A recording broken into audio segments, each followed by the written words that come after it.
All right, so I'm going to spend some time going over my syllabus for the classroom. The syllabus is just a general outline and rules and how things should be turned in, procedures, everything that goes on within a classroom. I want to take some time because I know some of you have chosen to be online learners throughout at least this semester, which I completely respect and understand. I wanted you to see my face just so that you know who I am if you do return to the classroom. If I haven't had you in class, it also gives you an identifying mark that I am still actually a human being, not just a voice over any of your sheets. So we're going to take a look at our syllabus here. I am Mr. Lloyd. This is my email address. You can also reach me through Google Classroom. You can also go to Google Hangouts as well. If you're not 100% sure how to get to Google Hangouts, I'll show you that in just a minute. Whenever we look at communication at the end of the syllabus. This phone number is the direct number to my phone in my room. I do have a phone directly in my room right there next to my computer. You can reach me right there on Wednesdays, just like today. When I'm recording this, I'll be in my classroom. Monday through Tuesday and then Thursday through Friday, I'll typically have a class in here. I do have a planned period that you can reach me during in the morning if you want to be able to call it in as well. I'm looking up the exact time for you. That's why I'm looking to the side. It is 7:54 to 8:44. It's right at the start of the day, just after advisory. Okay. As far as the three basic rules in my classroom, I know you're not going to be in my classroom, but when we're in Zoom meetings, we're going to conduct it like it's my classroom. When you're emailing me, I ask that you take these three rules under advisement as well. I am asking you to be respectful. I'm asking you to be responsible. I'm asking you to be positive. Three very simple rules, I think, just as a general guideline for what we're doing and how we should communicate between each other. Now, that doesn't mean that we can't still have fun. I told in-class students the same thing. I'll still probably jab at you. I'll still probably, and by jab, I mean poke fun at you or have fun with you. Try to make you laugh, understand that even though, and you can't necessarily see my stature, but even though I'm a larger guy or I'm just a male teacher in general, I'm not trying to be difficult just to be difficult. I want you to communicate with me. I want you to be open with me. I just want you to follow these guidelines to do so. Okay. I know that most of you are probably taking this next part very seriously, but as we get into discussions about COVID-19, or if we get into discussions about what's coming up in November, people have very specific opinions about these two items, and it's perfectly fine.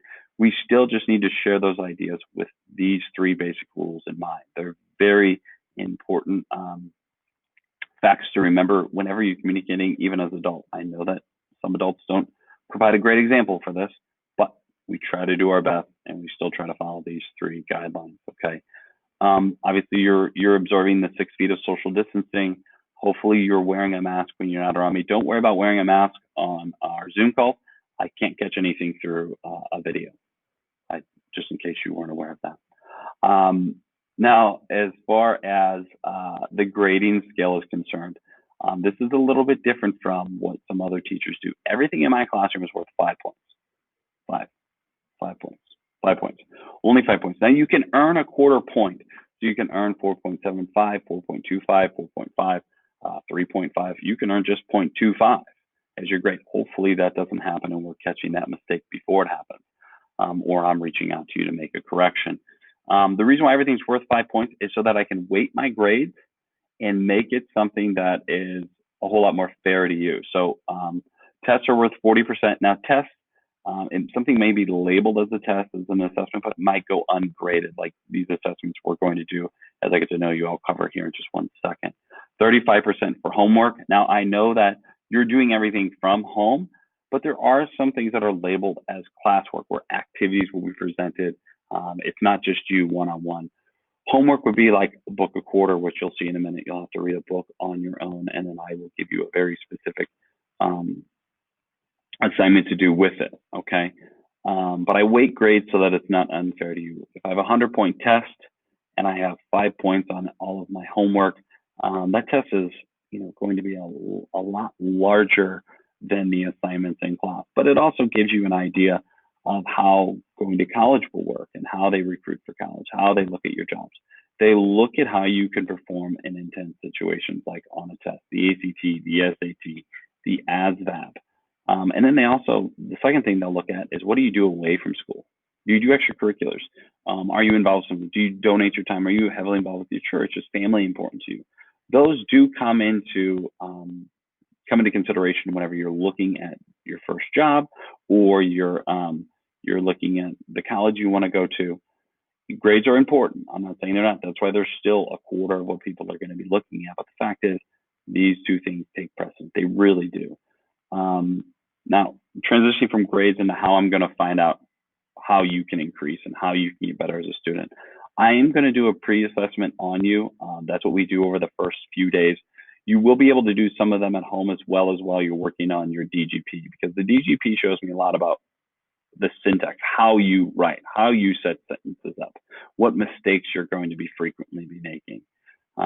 Now, the main ones that I use for data profile, though, is the McLeod reading comprehension. This is the one that I have marked that we need to do together. I will talk about that through an email. Please be looking for that.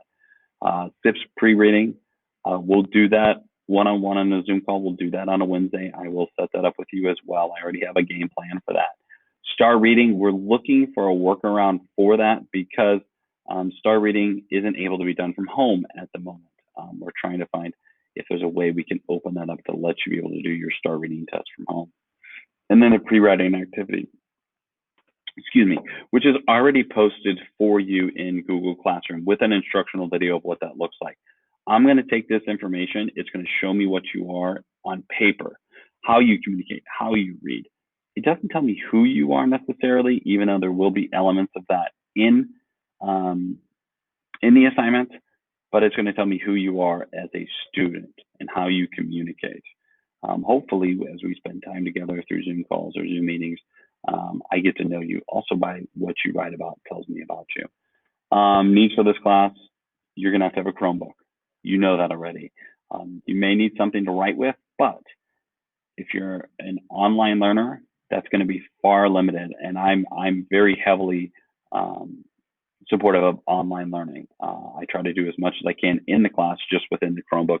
Even when you're doing a group activity, I try to mix it up and make sure that you are working on the Chromebook even in class, okay?